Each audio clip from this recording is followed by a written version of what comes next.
Bismillahirrahmanirrahim. Assalamualaikum warahmatullahi wabarakatuh. Halo ayah bunda dan teman-teman guru PAUD yang berbahagia. Kita jumpa lagi di channel PAUD Akademia. Selamat datang bagi teman-teman yang baru bergabung. Kali ini kita akan membahas tentang cara menyiapkan anak harapan bangsa melalui pendidikan anak usia dini. Yuk kita mulai pembahasannya. Berbicara tentang generasi harapan bangsa, kita jadi teringat mendiang B.J. Habibie. Beliau bernama lengkap Profesor Dr. Engineer Bakhrudin Yusuf Habibie atau dengan nama panggilan B.J. Habibie. Beliau adalah Presiden Republik Indonesia yang ketiga. Beliau pernah menjabat Menteri Negara Riset dan Teknologi terlama, yaitu selama 20 tahun. Beliau adalah penggagas dan pendiri industri pesawat terbang nasional, kebanggaan bangsa Indonesia.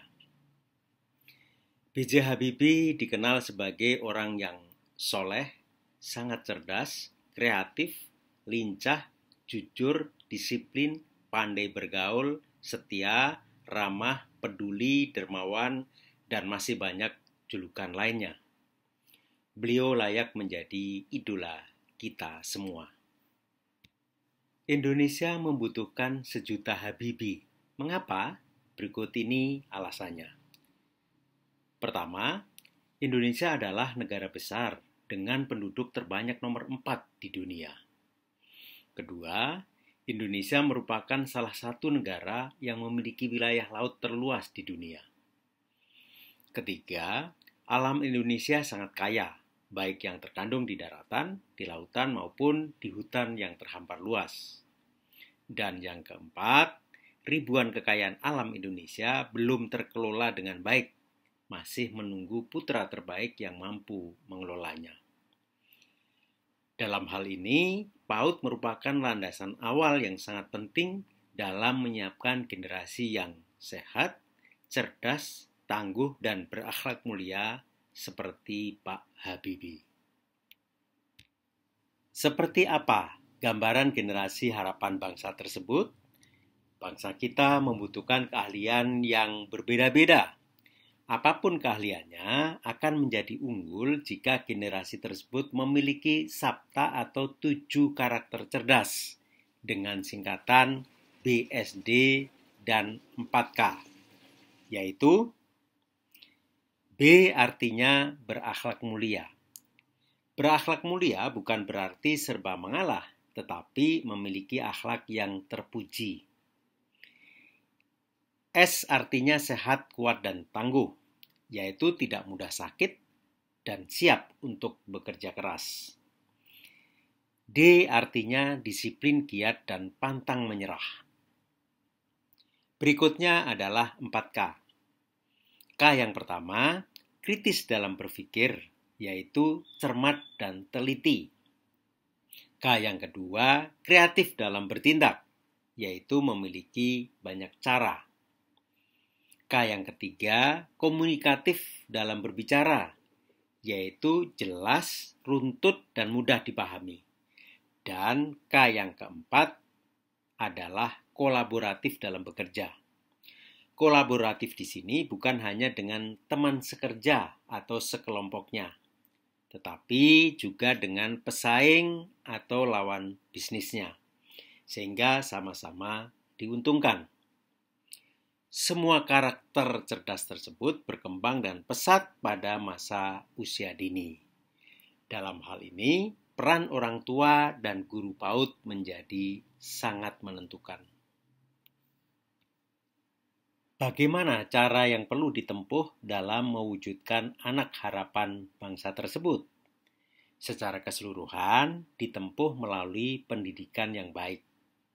Dalam hal ini, pendidikan yang paling mendasar adalah di PAUD. Berikut ini akan dijelaskan cara yang perlu ditempuh di PAUD. Pengembangan akhlak mulia pada anak dapat dilakukan dengan menggunakan rumus ACB, yaitu A. Ajarkan.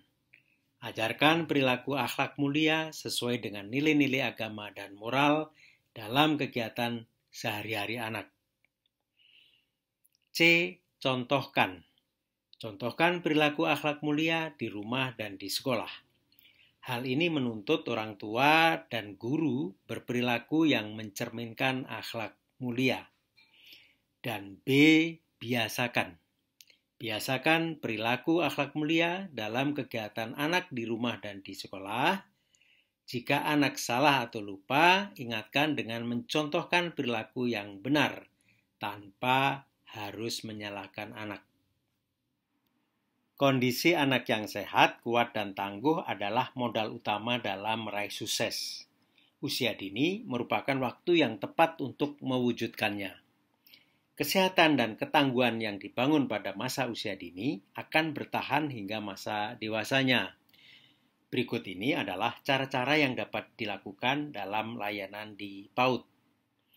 Yang pertama, terpadu dengan layanan kesehatan dan gizi anak, sehingga anak memperoleh layanan kesehatan dan gizi seperti penimbangan badan, pemberian vitamin, pemeriksaan gigi, dan layanan kesehatan dasar lainnya.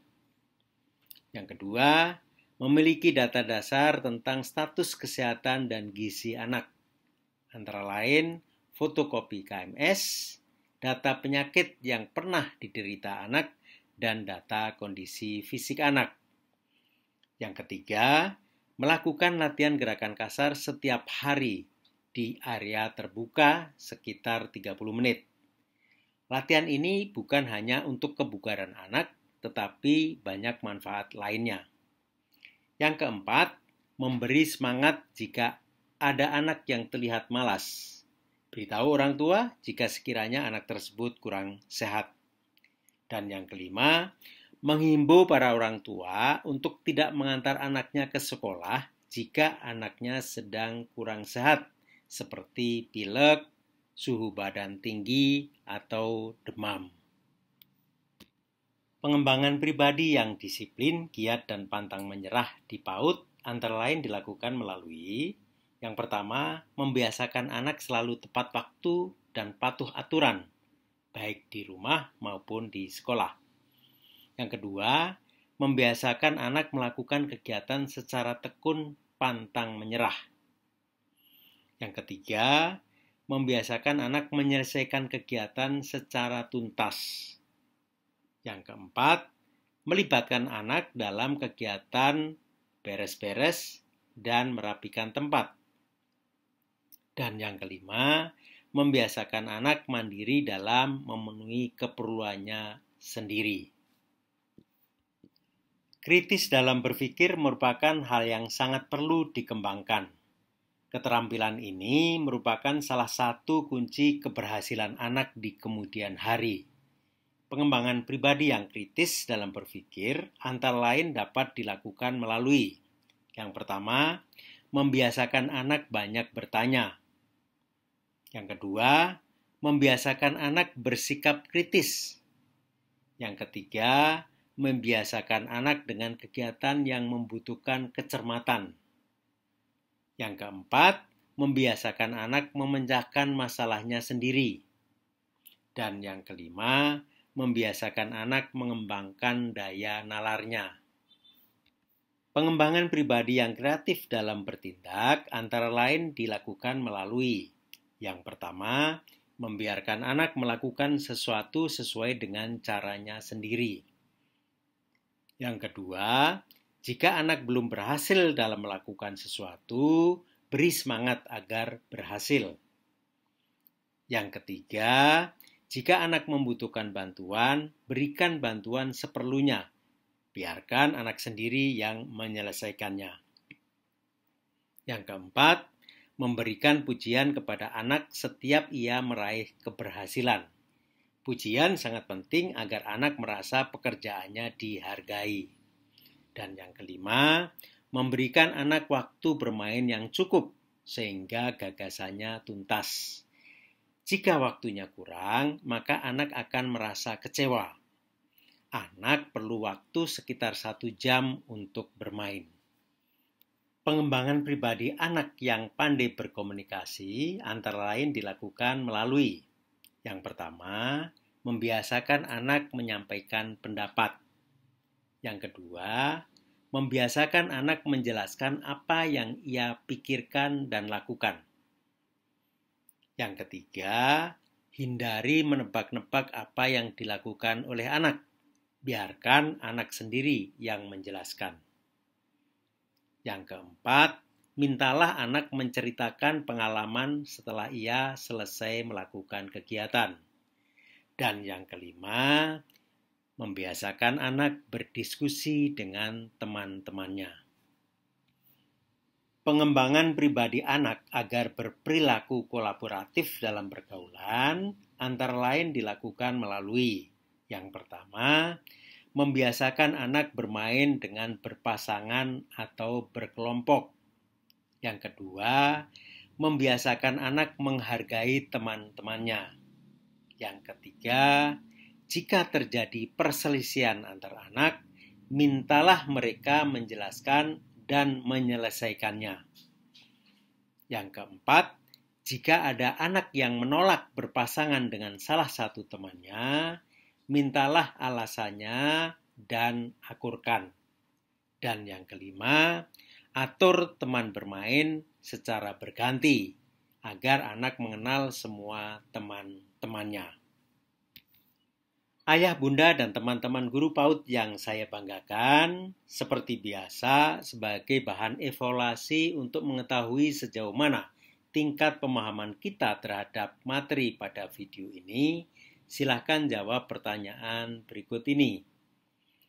Nomor 1, jelaskan tentang kehebatan sosok B.J. Habibie.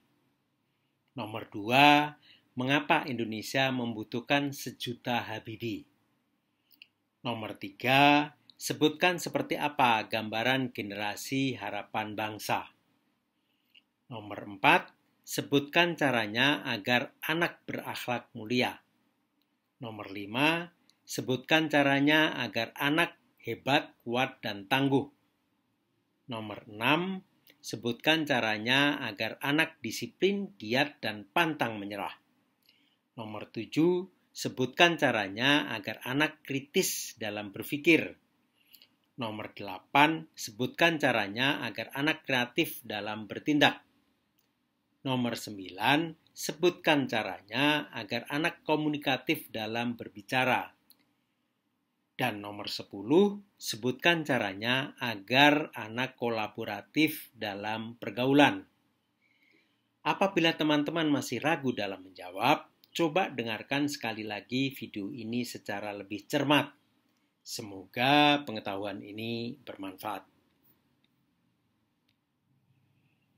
Demikian ayah, bunda, dan teman-teman guru PAUD, materi kita pada episode ini. Tetap semangat, terus belajar, dan jangan pernah takut untuk mencoba.